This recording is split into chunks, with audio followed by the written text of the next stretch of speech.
where we scour the World Wide Web for music industry headlines that we think are interesting and worthy of discussion, and we think maybe you'd like to join our discussion. We're going to start our headline reads portion of the program shortly. Welcome to our discussion. Welcome to our broadcast. We're about to begin our countdown shortly for today's Music News Power Hour.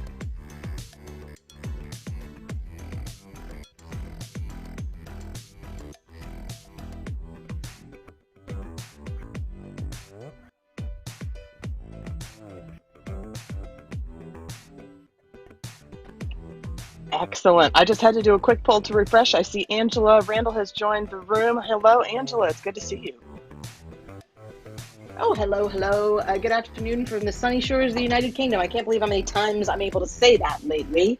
It's just uncanny and yet amazing. I'm not complaining, universe. Excellent. How are you, excellent. Eli? I'm doing great. I'm here in the one and only New York City. We want to welcome all of our listeners who are tuning in, not just on Clubhouse, but on stream. You can join us on stream and see us on video to see what we're doing behind the scenes. Peter, Eli, and Angela with the Music Industry City Broadcast Network Music News Power Hour on stream or on Clubhouse. Here we go. We're beginning today's countdown into our headlines.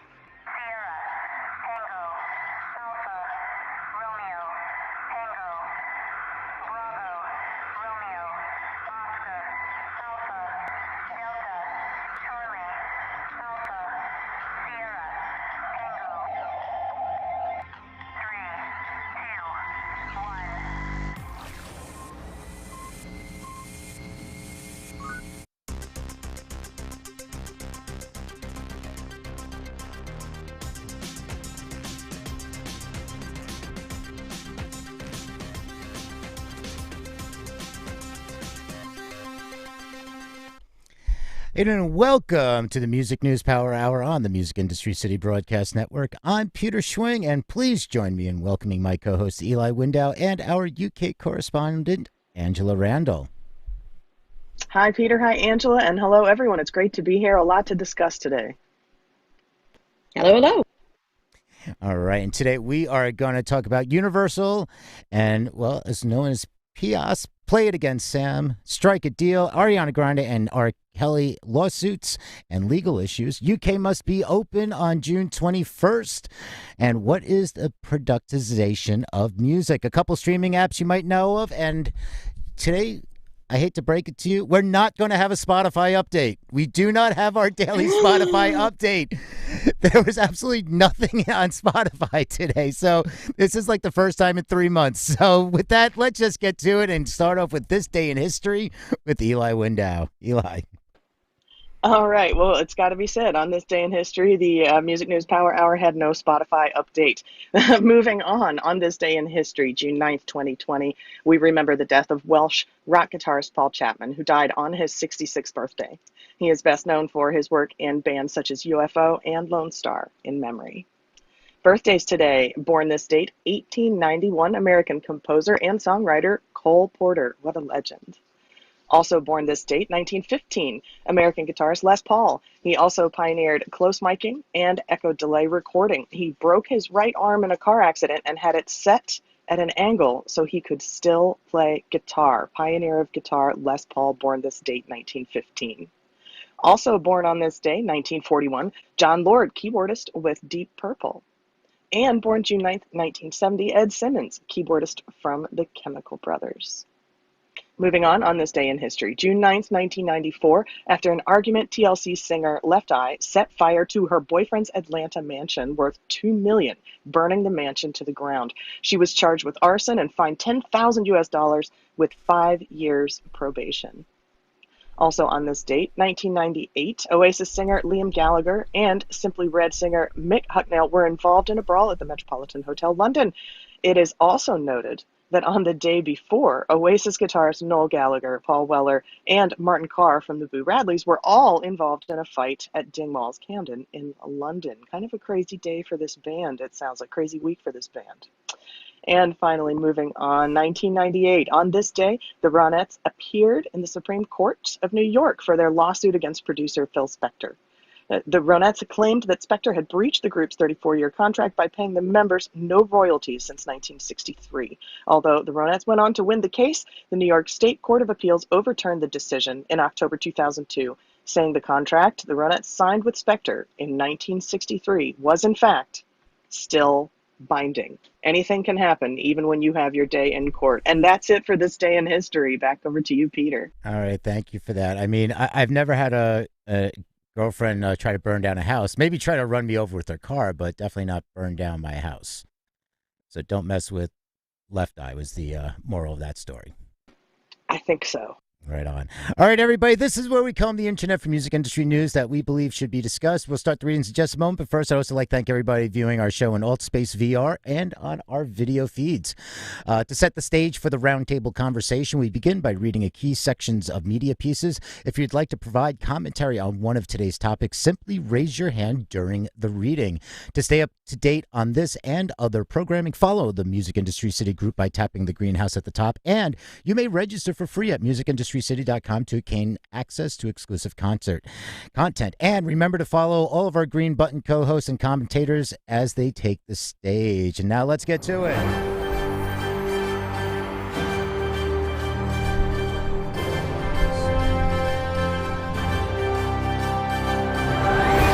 All right, and this first piece is from Hypebot.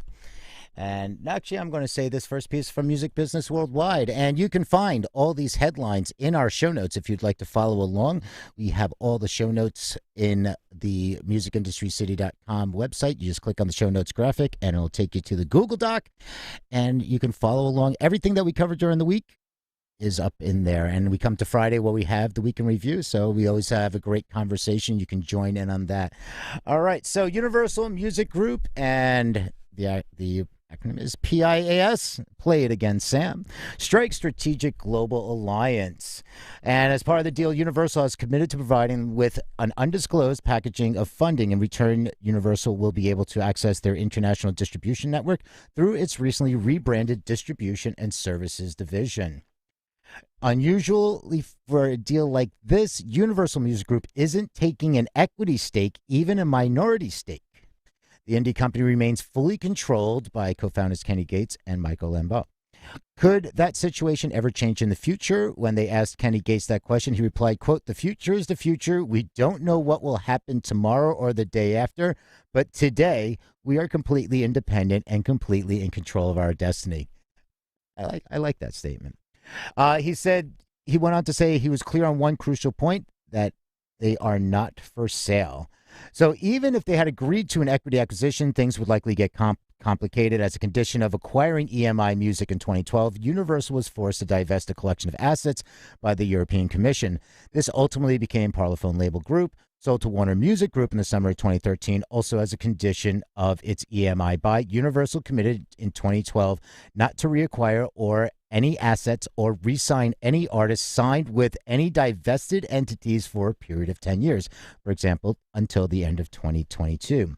Yet a few months before it sold PLG to Warner in Q1 of 2013, amid worries its EMI acquisition would weaken the independent sector, Universal sold its cooperative division to PIAS, and Co-op continues to partner with standout indie labels at Lembeau and Gates' company today. This goes a lot into detail here. They have a Q&A. So there's part of an interview. There is a lot of great conversation that happens in this article, and that is in Music Business Worldwide. Angela, I know you sent this article over to me, and what are your thoughts? Well, I think it sort of is kind of a line in the sand that's been drawn here, because as you've highlighted, they're retaining an awful lot of their control, which is not typical for. They use the word unusually. I would think astronomically unusually would be a much better way of saying it, because it does seem that it's rare that when you have that sort of takeover, you're generally looking at them wanting to have a bit more information. I would suspect that a few items of it range from the idea that one, that some of the artists are not English speaking music. So there might be so much more of of the current roster, I should say. There must be some overlap with the idea that Michel Lambeau is going to be staying on to sort of spearhead the sort of Belgian half of the roster. But if you know bands like Foxes, Fuse, Mew, Pixies, Other Lives, Dead Can Dance, Editors, and a few others like it, they're all on their current roster currently. So they are big names, artists you recognize, but there are quite a few Belgian artists that are included, which I think may be part of the reason why they want them to sort of remain in control, at least until some transition can occur later down the road. But it's nice to see that a balance has been struck here. It may be a precedent for future deals to be struck. I like the structure of this. As simple as that statement is, I just like the structure of this. It keeps them independent, and they've been a wonderful based on like with distribution and everything. They've just done a great job. I mean, 40-something years, so good for them. I like it. Yeah. All right, turning over to Billboard, we're gonna talk about some legal challenges. So R. Kelly loses 3 lawyers months before New York racketeering trial. Just months before he's slated to go on trial in a racketeering case in federal court in Brooklyn, 2 of R. Kelly's defense attorneys are seeking to leave his legal team. The Chicago Sun-Times reported... Peter, can I interrupt you? I hate to say this, but I have to say it. Why are we even giving this man any air to discuss it all? Oh, you could let me finish.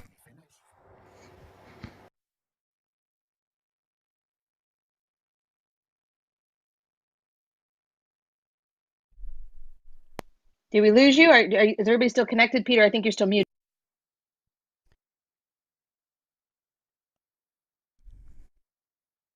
Maybe this might be better than if I go to Ariana Grande's 7 Rings copyright infringement lawsuit dismissed with prejudice. Is that a better article? Much.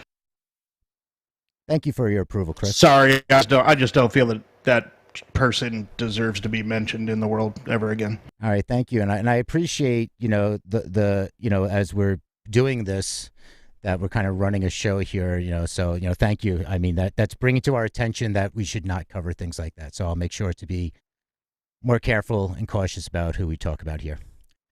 This one is from digitalmusicnews.com. The copyright infringement lawsuit that rapper Josh Stone filed against Ariana Grande in January of 2020 has officially been dismissed with prejudice. To recap, Josh Stone, known professionally as DOT, alleged in the initial action that Ariana Grande had infringed upon his 2017 track You Need It, I Got It in her 2019 7 Rings, along with 2-time Grammy winner and 2-time nominee.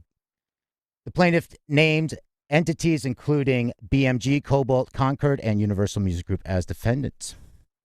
Citing musicologist opinion, Stone stated in the original complaint, literally every single one of the 39 respective notes in 7 Rings is identical with the 39 notes of I Got It from a metrical placement perspective. Said another way, the rhythm and placement of these notes and lyrics are identical.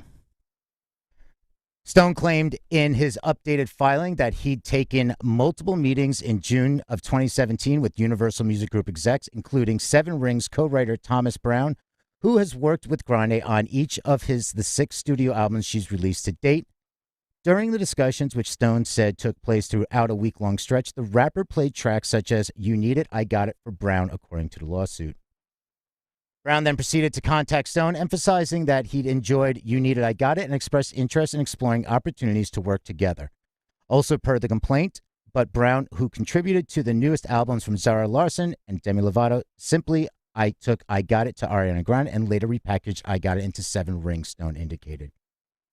A March of 2021 filing revealed that the involved parties had settled the case, though the specifics of the settlement, which could involve Stones receiving a portion of 7 Rings royalties moving forward or alternatively receiving no compensation at all, weren't publicly disclosed.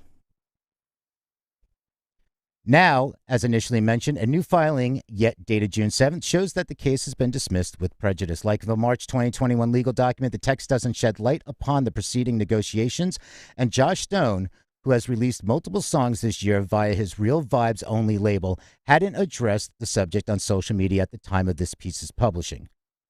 Late last month, American XO member Shane Williams and California-based musician Constantine Lois filed a copyright infringement lawsuit against Benny Blanco, Halsey Khaled, and Ed Sheeran over their 2018 East Side effort. Moving over to more from BillboardNews.com, or Billboard.com. Maren Morris and Gabby Barrett back out of 2021 CMT Music Awards performance. The moves were surprising, especially so close to the show, and because their stated reasons for pulling out were so vague. Maren Morris and Gabby Barrett will not perform on the CMT Music Awards set to air Wednesday as previously announced. The country stars took to social media to share the news. The moves were surprising, especially so close to the show, and because their stated reasons for pulling out were so vague. Cited personal circumstances as the reason she is unable to perform at the show in an Instagram post. In a message posted Monday on Instagram stories, Morris cited a scheduling conflict. Both artists have replaced in the performance lineup. Ingrid Andress will replace the Canadian pop star J.P. Sachs to perform Line by Line, which Sachs and Morris released earlier this year. Lindsay Out will take its place in a planned show performance with Lady Carly Peace. So it goes on. What's interesting about this is backing out due to a scheduling conflict of it's like you knew this was on you had this scheduled already. And is this something that, two major acts pull out? Is this something that we're looking at, some of the younger acts are just not interested in award shows as much? It's with the decline of viewership and what's been happening with everything going on. Is this something like, we're over the whole awards thing? Is this going to be a new generation of, we just want to write great music and maybe we'll be more selective, and we're not looking at these award shows as, something that they're interested in? I think it's more about going after the good old boy network and demanding transparency in things that have clearly been full of shit for a lot of years, and they're finally being called out for being full of shit, which is rightfully so.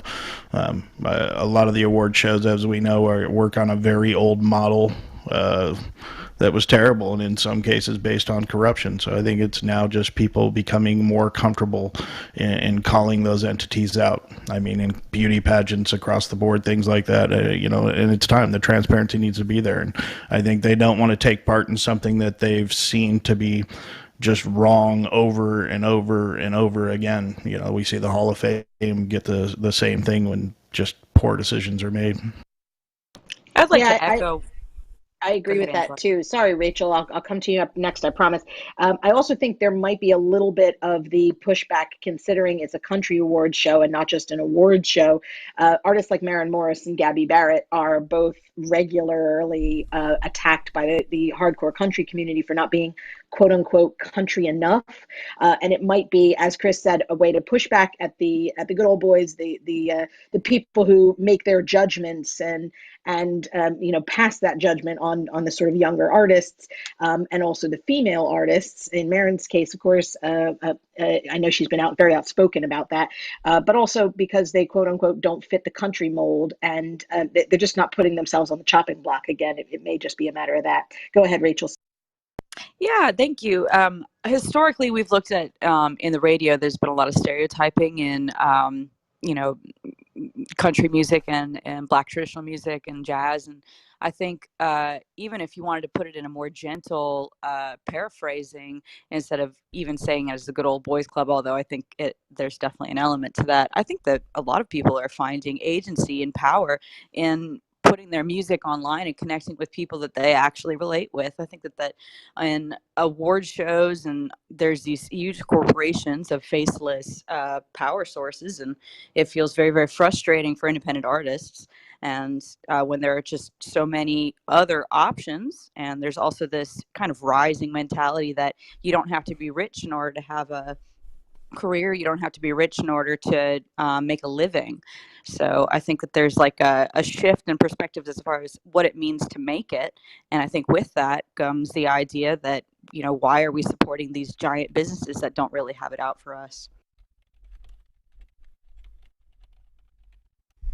What Yeah, do y'all that's an think? excellent point. That's an excellent point, Rachel. Right. So moving on, we are going to musicweek.com. And this one is Amazon Music to stage Prime Day Live featuring Tom Grennan, Mimi Webb, and Shaybo.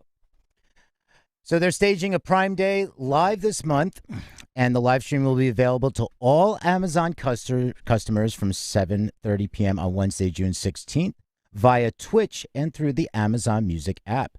Customers who missed the live stream can watch on demand the Twitch stream for up to 30 days after the concert. Prime Day Live will spotlight several mental health charities put under increasing strain in the wake of the pandemic, including Young Minds, Together for Mental Well-Being, and Making Me. Each artist will perform a 30-minute set live on stage, with an intimate audience of invited guests from Young Minds, Together for Mental Well-Being, and Making Me.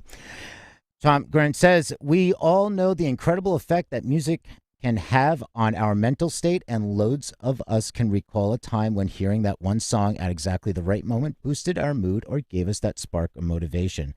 It feels like a long time coming, but I'm so excited to finally be getting back out there and playing new music. He goes on, I'm so glad the first gig is back. It's such an important reason, highlighting the incredible work of mental health and charity workers across the UK who dedicate their time to help others and have been instrumental in helping the nation through the pandemic. A separate Prime Day show featuring Billie Eilish, her, and Kid Cudi drops on June 17th. All 3 episodes will premiere globally on Prime Video and will be available to all customers for 30 days with or without a Prime membership. The reason I was bringing this one up is, it's for a good cause, and second, it is also, we're looking at now Amazon potentially, finally, I guess you can say, tapping into Twitch as the owners of Twitch.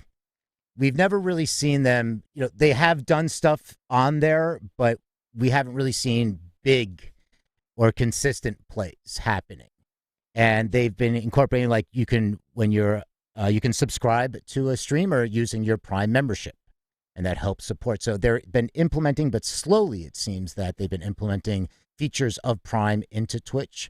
And maybe this is that we're going to start seeing them utilize this platform. Because years ago, the question was, why is Amazon buying Twitch? What do they want this gaming streaming platform for? And that was, and of course, they have their big plans and long-term plans. So is this something we're going to start seeing more of with Amazon integrating into Twitch? Yeah, so far it's seemed very much like their X-Files. It's just been, they don't understand it. It's been put away in the basement. They only deal with it when they have to, and it's full of things they don't understand.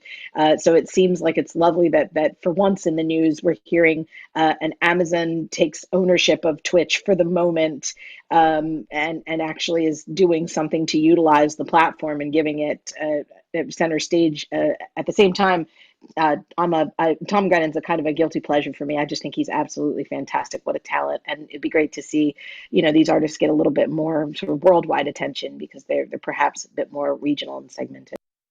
What I think here is, when you're looking at just the incredible scale of something of Amazon, that they're incredibly tech forward. And it would take them, when they see something that's very popular, they see something of value, obviously the time to purchase was correct for them. However, this is a type of company that would have their focus groups and everything in place.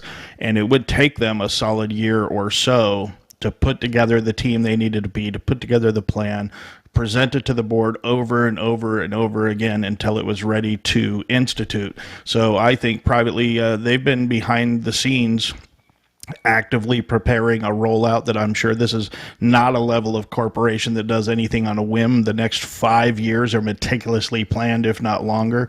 And I think it just took them the amount of time for them to be ready to launch the first bit. But I think we're going to see a lot of utilization come out of it on that front. I think they've just been, doing what corporations of that size do. Nothing moves swiftly. Everything is planned. Their shareholders to answer to, and that's not a company that fails often. All right, moving on. Let's check in with Eli. All right, indeed. Let's check in with me. And I want to invite you to check in with your friends. You can use the plus sign at the bottom of the room to ping your friends into the room so that they can join the discussion too. I did just ping a friend of mine into the room who I think might have some insight on this last article. And so I invite you to do the same. Please ping your friends into the room. You can join the discussion by raising your hand or by chiming in the chat if you are watching us on stream. We say hello to all of our viewers on stream across all platforms. You can join the stream by visiting musicindustrycity.com. Now let's do a quick check of your weather update. Many of our listeners are concerned about inclement weather that is incoming in their area as the thunder rolls and the lightning strikes and the Garth Brooks albums play. Now let's check in with our UK correspondent, Angela Randall. Oh, I'm loving these, Eli. Thank you so very much. It's I promise if the sun wasn't already shining, it'd be brightening my day over here. So this one comes to us from musicweek.com. We must be open on June 21st. Live sector raises fears of delay to venues returning this month. The threat of a delay to the return of live events this month has been described as catastrophic and could result in legal challenges. The government is expected to announce on June 14th whether venues will be able to fully reopen on June 21st, a date billed as Freedom Day in the media. The date was outlined in the roadmap for restrictions lifting, but there is speculation that it'll be now pushed back until the spread of COVID and the Delta variant is under control. While the government's events research program, including a test event without social distancing at the Brits, has been encouraging for the live sector, there are now fears that planning for the return of events will have to be postponed. At present, some venues are able to operate with reduced capacities and social distancing, though it is economically unviable for many events. We must, quote, we must be open on June 21st. These businesses cannot wait one more week. They deserve this opportunity, given their continual commitment to the government's public health strategy, said Nighttime Industries Association CEO Michael Kill. The decision to delay will leave us no other option but to challenge the government aggressively, standing alongside many other industries who've been locked down or restricted from opening. Andrew Lloyd Webber has said that he's prepared to risk arrest by opening his theaters this month. A West End production of Lloyd Webber's Cinderella is set for previews on June 25th. We're going to open come hell or high water, Lord Lloyd Webber told The Telegraph. If the government ignore their own science, we have the mother of all legal cases against them. He added, if Cinderella couldn't open, we'd go look. Either we go to law about it or you have to compensate us. DCMS Committee Chair Julian Knight, MP, said, it's very frustrating for the live events industry, as we can see from Lord Lloyd Webber's comments, that clearly I wouldn't support anyone breaking the law. Quote, with the June 21st reopening on a knife edge, the government needs to be absolutely upfront about the results of its pilot events and how they feed into decision making. There are also concerns about festival sector this summer following the government's decision not to back an insurance scheme for events. More stories like this we'll keep you up to date on as we get closer to that June 14th date over here. We're feeling a bit of pressure because, of course, we're becoming more or less a pilot for opening to the full capacity for this part of Europe, as we are a bit ahead. So hopefully watch this space and we'll be able to bring you more news about whether or not things will be opening, as was said, on the 14th of June. Right on. Thank you for that. Back to you. Yeah, you really the Andrew Lloyd Webber. I was on a call speaking to his daughter Imogen Lloyd Webber yesterday, and it was we were talking about Broadway and their Hadestown. I was like, hey, I can't wait for September 14th because that was New York's date that was put out as a release, that September 14th is when Broadway was going to reopen. And she was like, no, September 4th. And then they were like, no, September 2nd. I mean, they are rolling out quicker. And so the announcement is September 14th. But then Bruce Springsteen, they said, we're going. And then everybody said, all right, well, if they're going, we're all going. So Broadway is rolling out really quick, a lot faster than even originally expected. I think the main takeaway here is, and I've been in rooms and spoken with Michael Kill several times in the last couple of months with regard to what his organization is doing, the Nighttime Industries Association, and I think the major takeaway from this is that the concern is that while some areas are okay and the numbers are down and there isn't much of the variant, other areas aren't. So as long as travel is allowed and as long as some areas people will be moving around the country, it's not as big of a country as the US. So it's very possible that there could be another potential spread of the new variant if things go ahead, but especially with large scale events like festivals and big events. So like I said, we'll keep you posted. All right, thanks for that. And also, if you just a reminder, if you do want to follow along with all the headlines that we discussed today and throughout the week, you can go to musicindustrycity.com, and right at musicindustrycity.com, you can click on the show notes graphic and you'll be able to access all the headlines. And on top of that, we've launched a new morning daily brief. And that is slightly different than what we do here. And it's a brief. It's not a power hour. That's for starters. But second is it's geared a little more towards like artist releases, tour updates, musical chairs, and just some other business. So we do that on the podcast, the Music Industry City podcast. And again, in the show notes, there is a link right at the top that you be able to subscribe and listen to on your preferred podcast player. All right, and this is from IQ Mag, and this one, as we continue the discussion on live music. Seated concerts don't stand up, says French campaigners. French live music associations have initiated a push for their members to be allowed to reopen at full capacity, saying the current ban on standing concerts prevents the return of live music in any meaningful way. In a new campaign, I'm not even going to attempt to read it in French, but it translates to seated concerts don't stand up, or less literally, seated concerts don't hold water, or seated concerts don't make sense.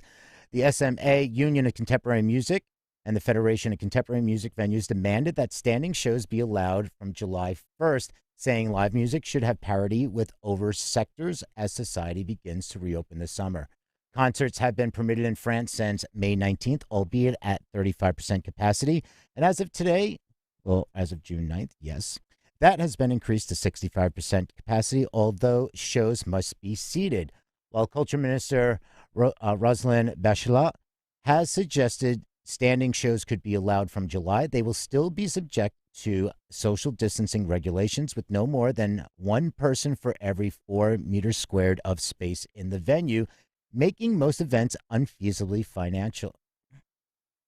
Therefore, quote, without any medical justification, seated shows could, from July 1st, even have more spectators than the standing configurations.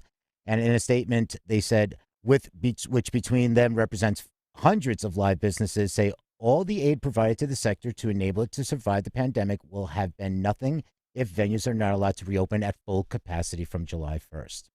And that's the big issue. And we talked a little about Broadway, and that was going back when they said Broadway's opening up on the 14th, in September. Why were they making that announcement? Why were they waiting 4 months? And you're talking about venues, and especially in Broadway, is that you need to be 80% or more, as they were talking about in those articles, 80% or more capacity to be financially viable. So with the regulations of 35% capacity or indoor, or even at 50%, it was still not feasible for them. We're going to move over to this term of productization of music. Productization of music, as I could say. This one is from Hypebot. This is a guest post from Mark Mulligan of Media Research. And it says, UMG believe in the productization of music. Hedge fund buying 10% of UMG and Believe's $400 million IPO are part of a trend fundamentally reshaping the music industry. And we've seen a lot of these catalogs being acquired over the last year and then some. It's been a whirlwind of acquisitions, and we're starting to hear, this term SPAC, that a few years ago there were 4, 10, 15 SPACs created, and then in the last year it was over 200. So these are all different areas that are shaping the future of, going public, but also with the music industry. So this is in news that New York-based Pershing Square Taunton Holdings is planning to acquire 10% of UMG, is the latest in a wave of financial transactions in the music rights space. Alongside this, Believe's impending IPO has the potential to be one of the biggest things to happen to the independent music sector in some time, and comes as part of a wave of IPOs. For example, Warner Music Group, Universal, SPACs, Anagami, Reservoir, and no end of catalog funds and acquisition vehicles. This trend, with good cause, has been referred to as the financialization of music, but only that only captures part of what is at play here. There's more than simply an influx of capital and debt. Financial institutions are now becoming part of the plumbing of the music business, and in turn, they are changing the definition of what constitutes success. The shift in objectives and desired outcomes has the potential to rebalance how the music industry operates. It goes on. This is a really good article. You want to read in much more detail. Mark, I admire Mark's writings.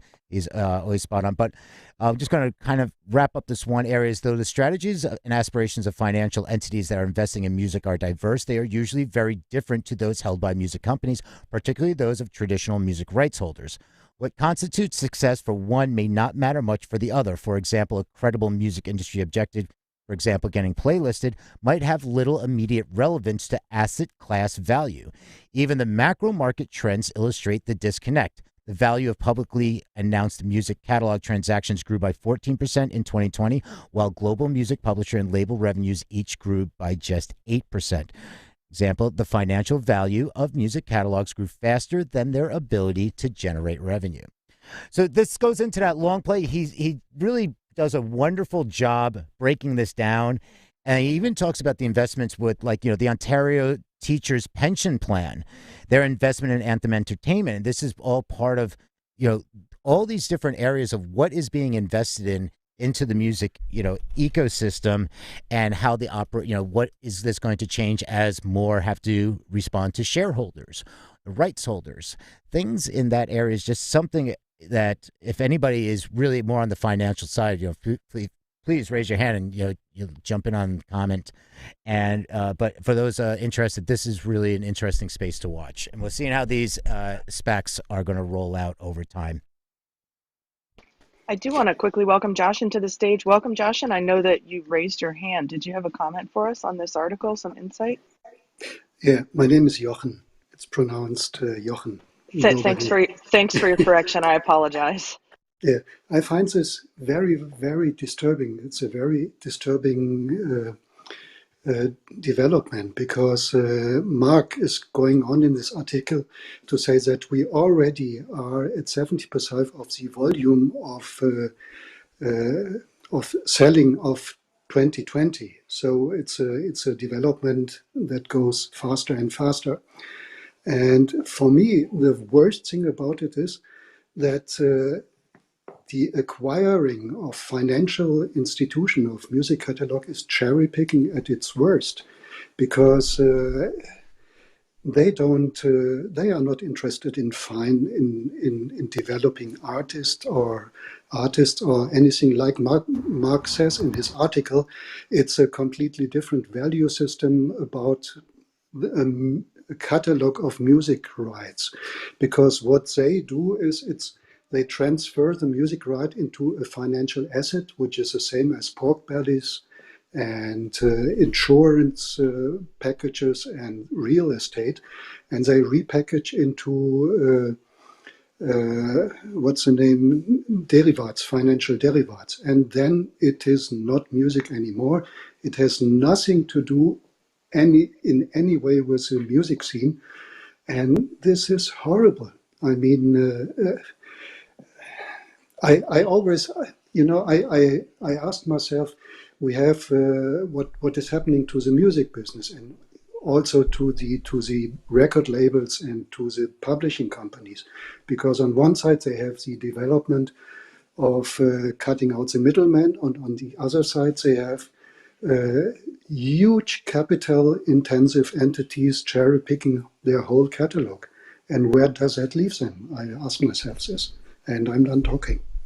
All right, it shouldn't surprise you at all that you and I are kind of on the same side here. I mean, for those who are not in the know about these sorts of things, SPAC stands for Special Purpose Acquisition Company, and what they're really doing is, instead of acquiring these entities to potentially invest in them and to breathe new life in them, they're not even commercially driven. They don't have a retail side or an element within their companies to be able to market these products, quote unquote products that they've acquired, to be able to turn them around and potentially bring them to new audiences. The sole point is just to dump an IPO on the market and see if they can convince people to invest in them low enough to build up their value to only resell them again to who knows who, for whatever reason. It's a commodity, just as Jochen says it is.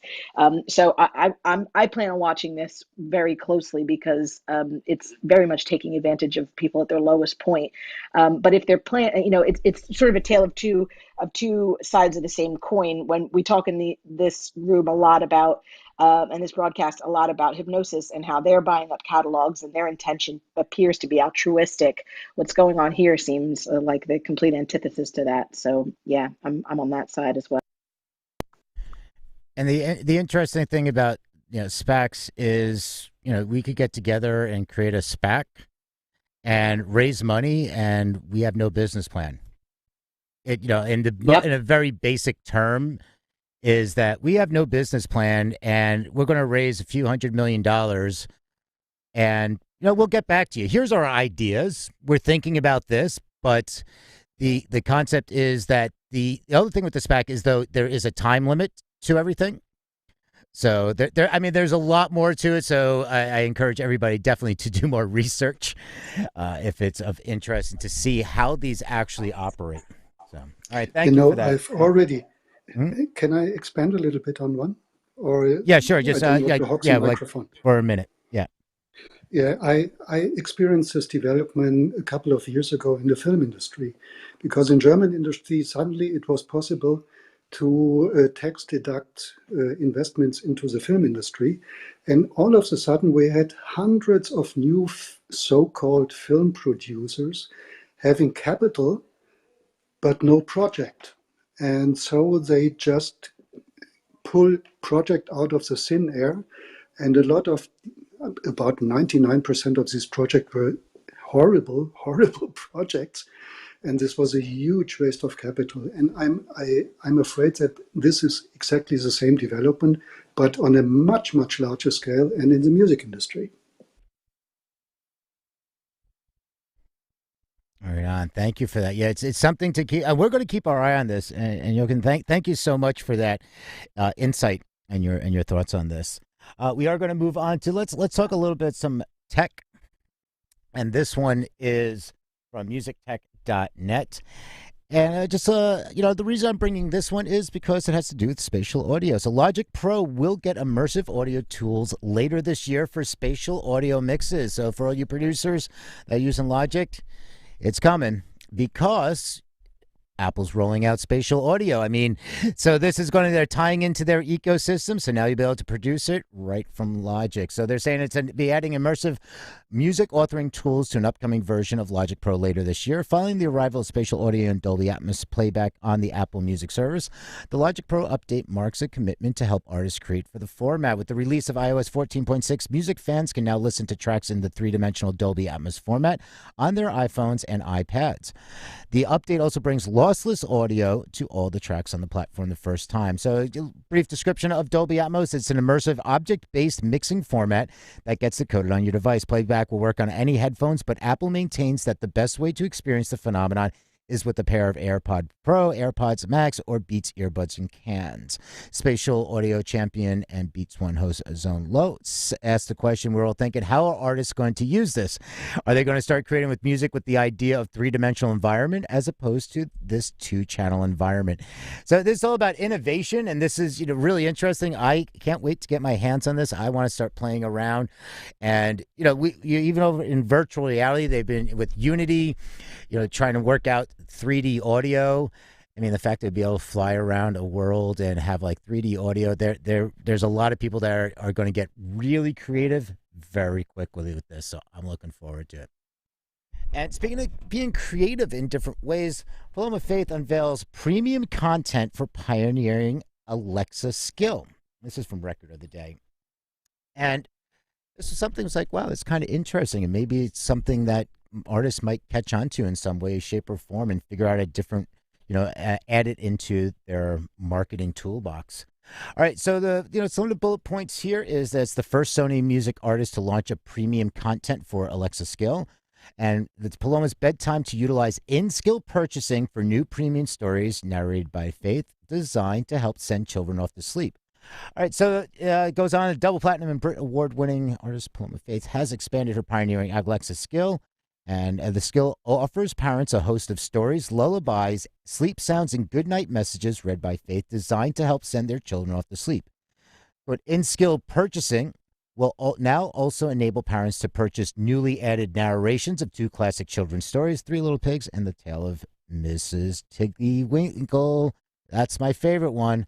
All right, and you can get them for just £1.99 directly to voice assistant. So there's going to be more added to this. So this is launched by Sony Music UK's Creative and Strategy Hub, Fourth Floor Creative, in partnership with RCA Records UK.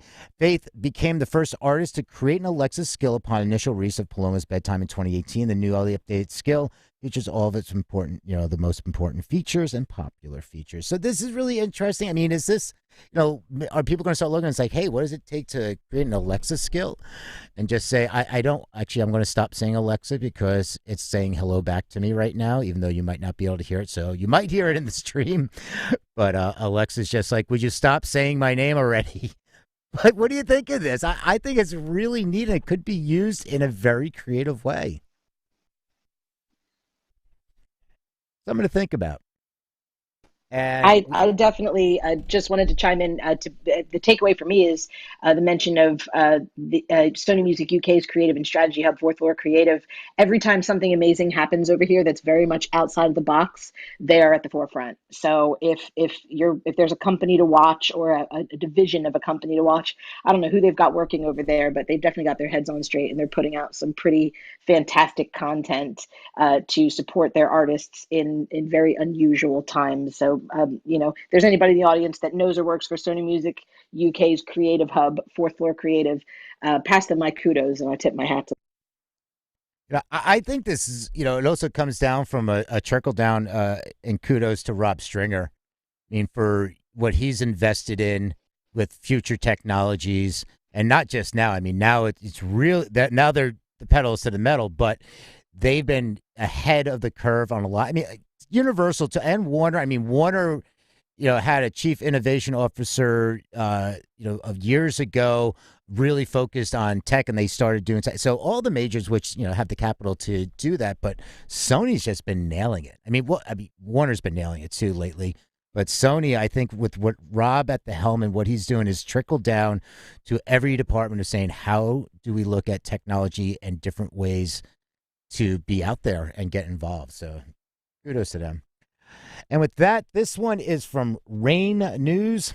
The digital audio listening time projected to grow through 2023 as radio dips. As part of a new eMarketer research study that was performed in April, which forecasts growth in a time spent listening to digital audio, especially in mobile delivery, while radio listening is predicted to dip slightly. The report tracks average time spent with the media categories in the U.S. and covers audio, social networks, and video on the digital side. Traditional media categories tracked in this study are TV, radio, newspapers, and magazines. If you want to see this, has some charts and tables, you can go to musicindustrycity.com and click on the show notes. So it's musicindustrycity.com. There is a graphic that says show notes, and this will take you to the article so you can take a look. And so they're talking about hours and minutes per day among the U.S. population. What they're saying from 2019 to 2023 projections is that the overall digital, which includes mobile, non-voice, audio, social networks, video, other, is saying that, and desktop, laptop. So it's like from 6 hours and 49 minutes per day in 2019, they're saying it's going to go up to 8 hours and 20 minutes per day in 2023. While traditional media, TV, radio, print, and the subgroups of newspapers, magazines, and other traditional, in 2019 was at 5 hours and 33 minutes per day. And in 2023, they're looking at to drop to 4 hours and 45 minutes per day. So digital audio delivered to consumers is slight compared to mobile, only about 20 minutes a day. Digital audio over mobile devices, mostly phones, is about a minute longer per day. The mobile delivery of audio is growing much faster, to about 22% more of the time spent from 2019 to 2023.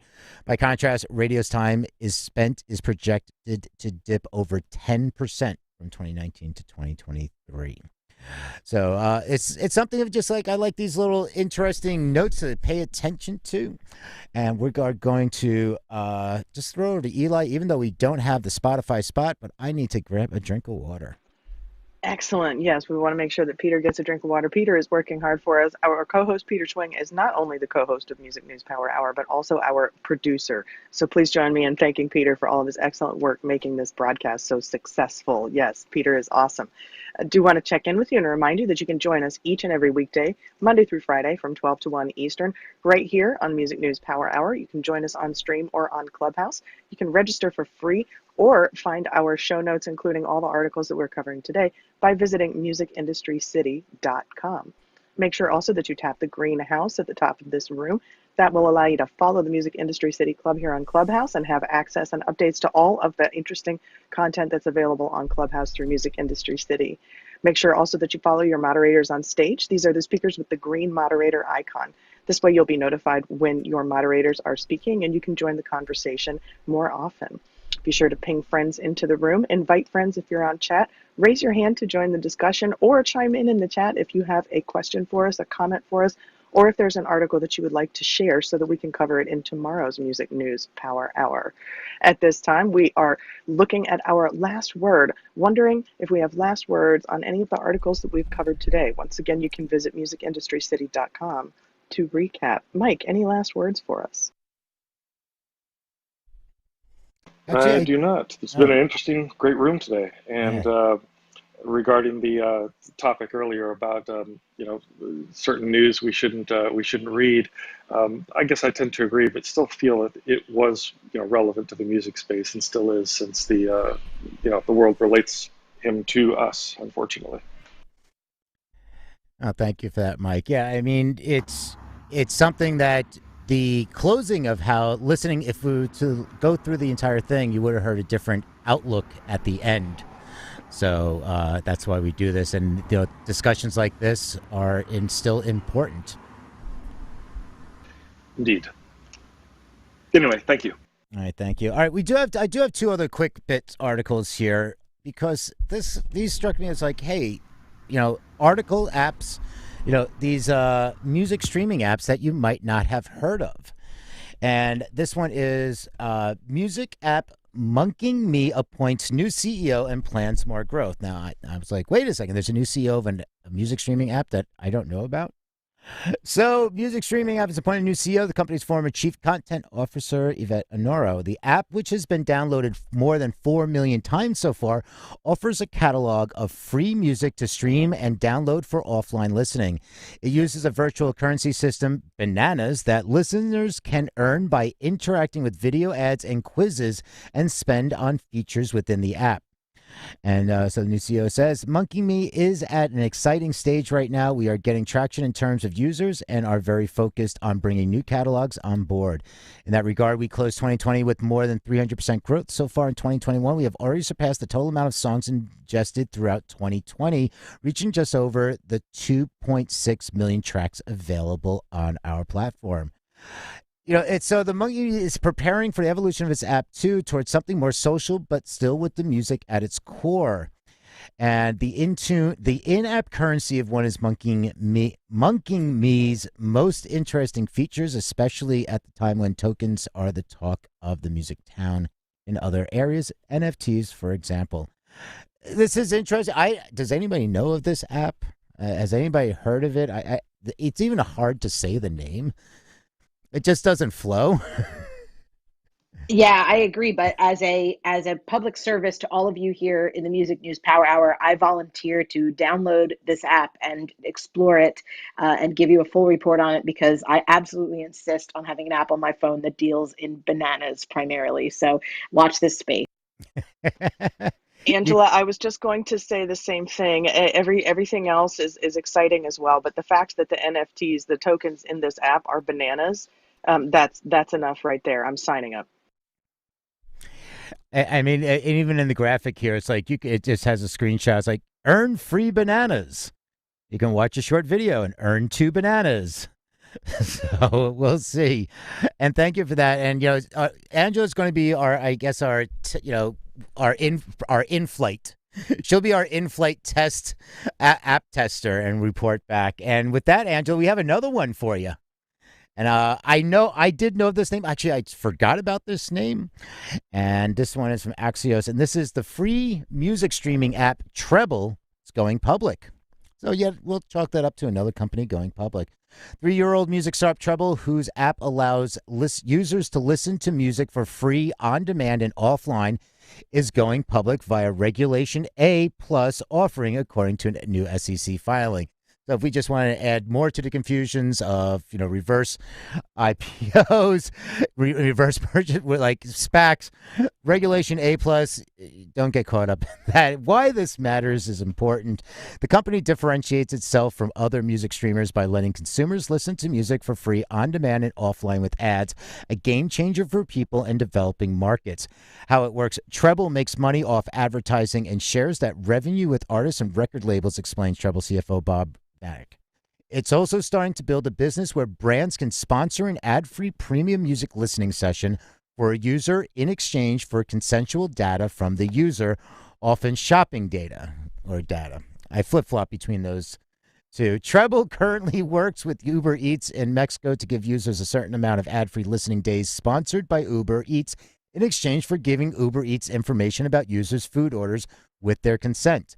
The company has a patent that allows it to market itself as the only music service globally in which users can download music and listen to it on demand and offline for free. And so they're driving this news. The billionaire fashion retailer Chris Birch will commit to an investment of $250,000 to Trebel as it goes public. He also tells Axios that after meeting with the team's leadership, I came to believe that they had the experience, intuition, and drive to succeed in an even more complicated world.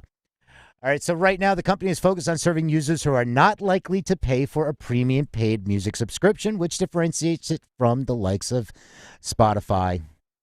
We're going after a market that is 5 times the size of paid subscription markets, said Kevin Mills, head of Latin American operations. And Goldman Sachs estimates that by 2023, there will be 690 million subscribers. That leaves some 4 billion people looking for an alternative. Our total addressable market is enormous. So they hope to bring a new business model to the music streaming industry. And they're saying that executives say that they have struck relationships with all 3 of the largest labels, Sony, Warner, and Universal, to offer 100% of their catalogs at no cost to users in exchange for a cut of the revenue that Trebel makes from ads and promotional partnerships.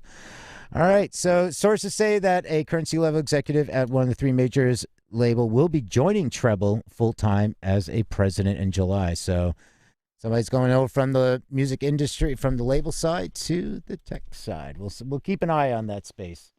And and I'm fully willing to download this one, but as my data from using Uber Eats in Mexico is going to be the trade, I'm just going to need you guys to all PayPal me and Venmo me donations to fly me over to Mexico and put me up for a couple of weeks while I build up enough data to give you the information. I mean, I'm willing to make the sacrifice. If I think Cabo might be nice, or I don't know, one of the nicer resorts. What do you guys think? That does sound nice, but I do quickly before we run out of time. I want to say hello to Wayne. I saw that Wayne joined us and opened your mic. Wayne, did you have any last words for us as we wrap today's Music News Power Hour? Yeah, so thanks again, guys, for a wonderful room. I just wanted to ask a question actually about the Dolby Atmos, the spatial audio with Apple Music. Has anybody tried listening to classical or jazz with that? I haven't experienced that, and if so, any opinions on the sound? I haven't tried it out yet. I haven't. Is it even? It's like it's rolling out in the latest updates, so I don't even think everybody's updated. And they're still working with distributors because it has to be mixed differently. So they're working with distributors, and so that means a lot. They have to get it re-uploaded, and there's still a little more to work out. But I think we just have to wait and see. Okay, great. Yeah. A lot of exciting stuff on the horizon. And Wayne, now as soon as you said that, I'm thinking that classical and jazz is going to have to top my list, and I'm going to have to check that out because that's always going to top my list of stuff to check out with new technology, new platforms, and new I want to listen. Yeah, I want to listen to Shostakovich, some Stravinsky. Yes. Rite of Spring and Spatial. Yeah, I'm for that. Yes. Prokofiev piano concertos, indeed. Yes. All of this. All of this and more coming. Watch this space, watch this space. And speaking of watch this space, make sure that you watch this space on your calendar each weekday, Monday through Friday from 12 to 1 Eastern, where you can join us for all the news that's fit to listen to and discuss about the music industry. We are the Music News Power Hour from Music Industry City Broadcast Network. You can follow all of your moderators on stage. These are the speakers with the green moderator icon by tapping the picture, hitting follow so that you'll get notified when these speakers are speaking again. Tap the greenhouse to join the club here on Clubhouse, and make sure that you register for free on musicindustrycity.com, where you can also follow along with all of our show notes and read more about the headlines that we have discussed here today. Once again, be sure to join us each weekday, 12 to 1, and also be sure to visit and register on musicindustrycity.com. At this time, I want to thank you so much on behalf of myself, Eli Window, and our UK correspondent, Angela Randall. Thank you for joining our discussion and our broadcast. And please join me in thanking my co-host, Peter Schwing, who is going to tell us more about the content on musicindustrycity.com. Right as we're wrapping up, thank you everybody for tuning in. Thank you, Eli. Thank you, Angela. And we appreciate everybody that spends some time and hangs out with us. We also have the morning brief. That is something new on our podcast, and it is like a 2 to 4 minute segment that focus a little more on artists, tours, new releases, some other business news, some interesting or some tech news, and some things that we might tease that say, hey, we're going to be talking about that more in the Music News Power Hour. So check it out. It's Music Industry City on your favorite podcast player. You can go to the website if you're registered at the website, which is free. We also post it as a daily blog. So you see the daily brief as a daily blog post. So you can see all the links to the articles. Again, I think we're all about just like, here's the content. If you want to go find it, we have the links for you. We made it easy for you to find. So the show notes for the new Music News Power Hour, and then there's the daily brief. So thank you again, everybody. And tomorrow we'll see you in the Good Day Music Room. Good Day Music World Room at 11 a.m. And then we're back here tomorrow at 12 p.m. for the Music News Power Hour. All right, everybody, have a great day. See ya. Cheerio. Cheerio. Thank you. Hey, Cheers. It's so great to see you. I hope you guys have a wonderful day today. Thanks, guys.